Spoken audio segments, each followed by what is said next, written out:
নমস্কাৰ সকলোকে। আজি মোৰ প্ৰথম মিনি ব্লগটিলৈ আপোনালোক সকলোকে স্বাগতম জনাইছোঁ। আৰু এয়া আপোনালোকে দেখি গম পাইছেই, ওলাই মেলি লৈছোঁ। আজি 15 আগষ্ট যিহেতু কলেজ নাই, চ' আমি ভাবিলোঁ অলপ ফুৰি আহোঁ। আমি গৈ আছোঁ বান্দৰ চলীয়া ৱাটাৰফল চাবলৈ বুলি। দেখিছে গাড়ী আহি উপস্থিত হৈ আছেহি, আমাৰহে ওলোৱা দেৰি হৈছে আৰু আমি আমাৰ যাত্ৰা আৰম্ভ কৰিলোঁ।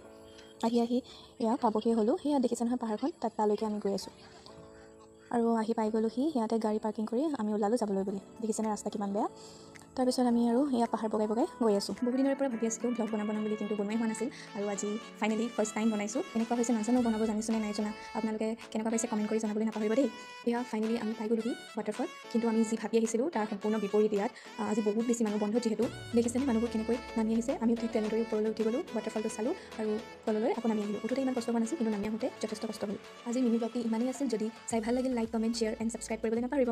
আৰু ভিডিঅ'টো শেষলৈকে চোৱাৰ বাবে আপোনালোক সকলোকে বহুত বহুত ধন্যবাদ। আকৌ লগ পাম নতুন এটি ভিডিঅ'ৰ সৈতে।